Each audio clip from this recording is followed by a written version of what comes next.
Hey there, this is Casey Lamb with Strategic Mortgage Solutions here for the Tuesday Mortgage Talk. Hey, I've just been busy the last several weeks.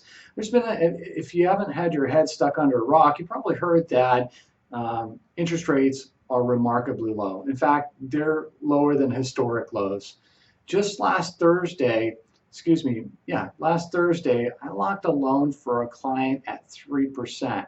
Now they had awesome credit, over 740 credit scores, and uh, and it was a conventional loan, 30-year fixed, with virtually little to no lender fees.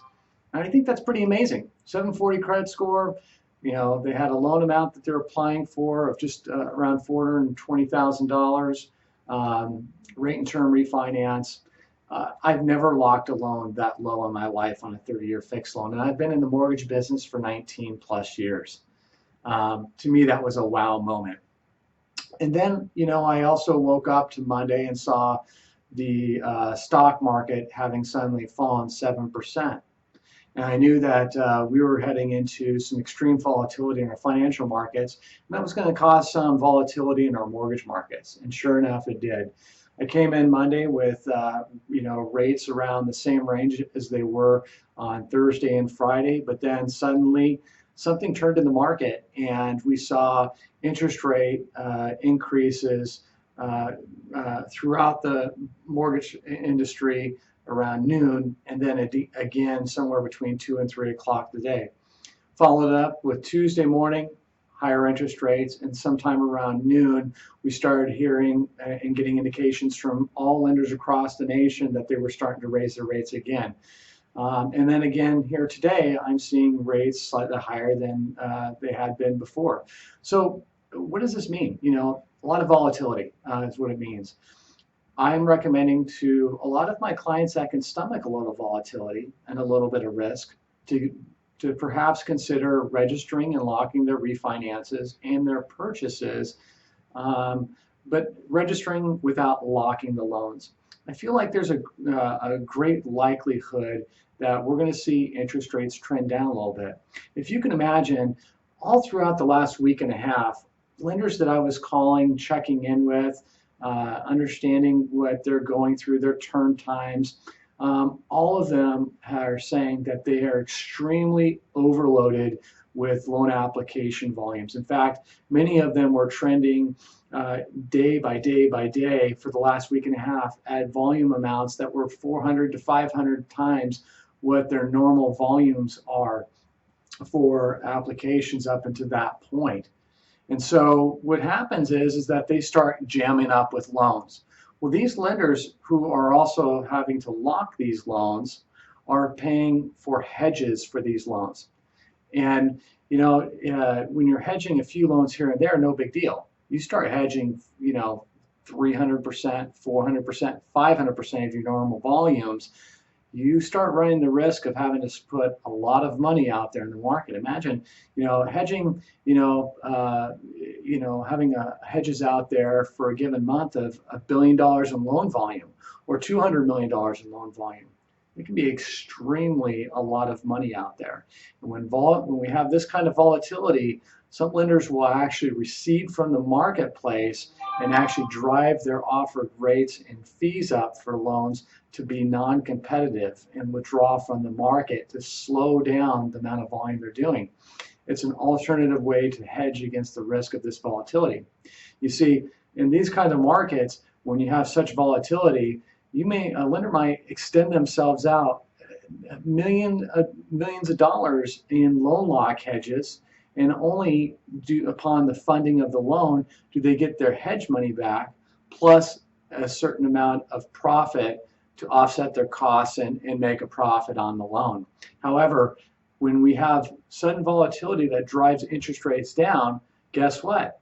They start losing loans that they had originally locked to other lenders. Literally, borrowers and their brokers will jump ship if rates change by a dramatic amount. I personally have experienced this where I let a client know that on the 2 days prior to closing on their refinance, the interest rates had dropped by about 1/4 of a point. That particular lender I had locked with does not offer a float down option. So their course was either stay at the lender we had, or we jump ship and go with a different lender and get a quarter point better rate. Guess what? They jumped ship. And that lender, I'm sure, took a small loss on that loan because of the hedge and never got it back. And now imagine that hundreds, if not thousands of times within somebody's pipeline of a couple $100 million to $1 billion of loan volume. So with that said, one thing, I guess, if I were to say the moral of this story is one, this is a phenomenal time for borrowers to consider refinancing and or buying a home. Phenomenal. Two, be patient. We're starting to see log jams happen throughout our mortgage and real estate industry. It first starts with the fact that we have a large amount of volume going into lenders, and they're closing their times to be able to take in a loan, underwrite it, complete the lending process are going to get extended out just because of manpower and the amount of volume they have. Additionally, we're going to start seeing volume increases affect appraisers and their ability to be able to complete appraisals in a timely manner. Here in most metropolitan areas throughout Oregon, we were seeing turn times of about a week to a week and a half. Don't be surprised if these turn times here very quickly, if not already, start to go to 2.5, even 3 weeks. We saw this back last time we had a huge peak in refinance business back in 2009 and 10, where there was more appraisal work than there were appraisers out there. And finally, also, it's going to affect probably home inspectors. As we also see these rates get driven up, we're going to see more purchase activity happen as well, especially going in the summertime.